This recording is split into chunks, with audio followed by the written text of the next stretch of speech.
Untuk membahas aksi demo mahasiswa seluruh Indonesia yang berakhir ricuh dan tuntutannya, sudah terhubung bersama kami Sekjen PENA 98 Adian Napitupulu dan Koordinator Gerakan Indonesia Bersih Adi Masardi. Selamat malam. Assalamualaikum Bapak-Bapak. Waalaikumsalam warahmatullahi wabarakatuh. Selamat malam. Baik, terima kasih sudah bergabung bersama kami. Saya ingin ke Bang Adian terlebih dahulu. Bang Adian, Anda sempat menuliskan mengenai aksi demo yang akan dilakukan oleh mahasiswa dan ternyata betul hari ini terjadi demo. Dan sayangnya ini dinodai oleh kericuhan. Apakah Anda sudah memprediksi kericuhan yang akan terjadi? Dengan jumlah masa aksi yang banyak, berangkat dari elemen yang berbeda-beda, tidak satu komando, tidak terorganisir karena aliansi yang kuat, yang terbangun lama. Tapi aliansi BEM ini kan dia perangkatan ya. Jadi BEM kemarin berbeda dengan BEM sekarang, orangnya bergantian dan sebagainya. Tidak saling mengenal, perangkat aksi yang lemah, kemungkinan itu bisa terjadi.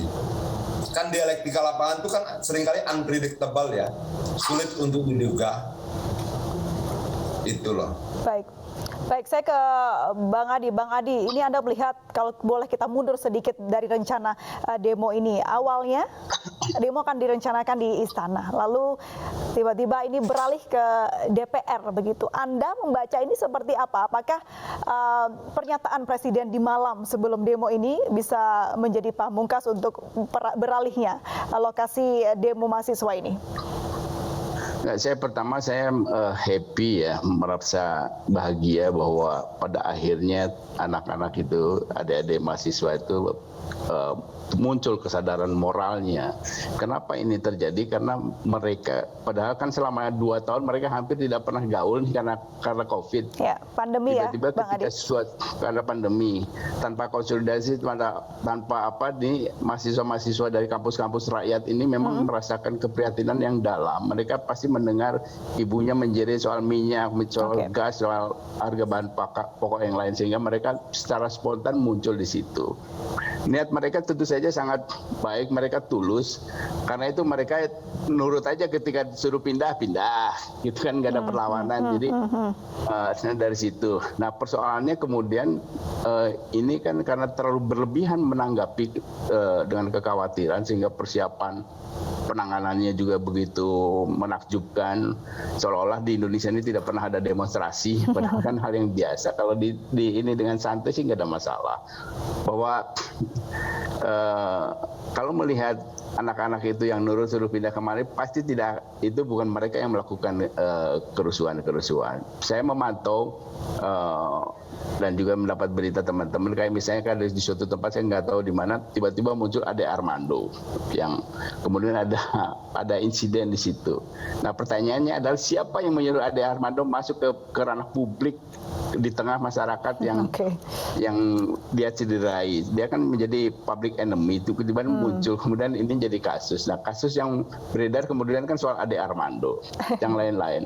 Nah, jadi fokusnya berubah ya, Bang Adi ya. Nah, ini dia. Saya kembali begini.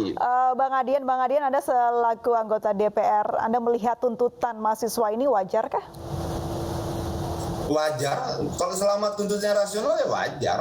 Problemnya kan misalnya karena soal BBM misalnya, itu tidak perlu diskusikan, membandingkan antara satu pemerintahan dan pemerintahan lain, berapa persen tingkat kenaikannya, berapa persen daya beli terhadap harga, perbandingan antara harga BBM dengan upah misalnya. Upahnya bagaimana, tingkat berapa, bisa membeli berapa liter BBM, itu yang perlu dibandingkan untuk melihat kita ini maju tetap atau mundur. Terus kedua misalnya soal 3 periode dan perpanjangan, kan harusnya kita periksa misalnya mungkin nggak sih ada perubahan konstitusi untuk 3 periode maupun perpanjangan, karena konstitusi sudah mengatakan 5 tahun. Itu kan sebenarnya kita bisa periksa dari komposisi parlemen, DPR-nya bagaimana. Apakah DPR bisa merubah konstitusi? Tidak bisa. Yang bisa merubah itu MPR. MPR itu siapa? DPR dan DPD bertemu. DPR komposisinya begini, MPR komposisinya begini. Mungkin tidak. Berarti lokasi demo ini bisa dibilang salah ya, Bang Adian? Kenapa? Lokasi demo ini bisa dibilang salah ya, karena tuntutan yang ada berisi tuntutan yang disampaikan oleh mahasiswa. Oh tidak, ini bukan soal lokasi demo, tapi menganalisa tuntutan itu. Oke. Itu menganalisa tuntutan itu. Kalau menurut saya DPR, MPR akan ngotot tidak ada perubahan konstitusi. Komposisinya jelas. Nah, Presiden pernah nggak ngomong perubahan konstitusi? Tidak. Presiden cuma bilang saya akan taat konstitusi. Kalau Presiden bilang taat konstitusi, kita akan bertanya dong, konstitusi yang mana? Yang sekarang, bukan yang nanti, yang kalimatnya pun kita tidak tahu. Kira-kira seperti itu. Nah, yang melemparkan wacana ini siapa? 3 menteri, 3 pimpinan partai, dan lembaga survei, kira-kira seperti itu. Baik. Seperti yang kita ketahui bersama, Bang Adian, berarti Presiden, masyarakat patuh terhadap amandemen yang ada, yang ditetapkan. Berarti yang bisa menentukan ini adalah MPR begitu. Kira-kira ada tidak sih Anda mendengar isu-isu memang akan ada rencana perubahan amandemen? Nggak ada. Nggak ada. Saya ketemu Presiden tidak bicara itu. Dia bicara soal pemilu 2024. Oke. Tidak bicara soal amandemen atau pemilu lain di luar 2024. Presiden tidak bicara ya, Bang Adian? Nggak ada. Orang-orang sekelilingnya? Nah, orang-orang sekelilingnya ini yang menurut saya harusnya ditanya dong. Oke. Teman-teman itu tanya ke mereka, kenapa? Maksudnya apa? Gitu loh. Kenapa? Apakah ini keinginan Presiden atau misalnya ini keinginan orang per orang? Kan banyak cara untuk menarik perhatian Presiden, memuji dia. Oke. Berarti api atau asap ini muncul di sekeliling Presiden ya, diduga ya. Nah, kenapa? Bang Adi melihatnya seperti apa? Diduga di sekeliling Jadi, Presiden begitu yang memunculkan. Soal perpanjangan penundaan ini kan sudah jelas. Nah, yang harus aktif ini kan Adian dan kawan-kawan di parlemen. Jadi panggil Kapolri, polisi ini kalau ada ngomong perpanjangan 3 periode tangkap, karena ini merongrong konstitusi, merongrong pemerintahan, itu selesai. Nah, yang belum selesai kan soal kenaikan harga kebutuhan pokok. Itu juga salah satu beberapa bagian tuntutan dari mereka. Nah, jadi hal-hal semacam ini. Nah, kenapa ini ada kemudian mahasiswa ini langsung bergerak padahal mereka tidak pernah konsolidasi karena pandemi? Ini karena melihat keluarganya yang ada yang tidak bekerja, pendapatan kecil tapi harga-harga bulan pokok tinggi. Sementara pemerintahan mereka lihat ini sibuk hanya memperpanjang kekuasaan, dan tentu saja marah lah orang. Jadi sudah akumulasi ya Bang Adi ya, akumulasi selama 2 tahun ya, ini.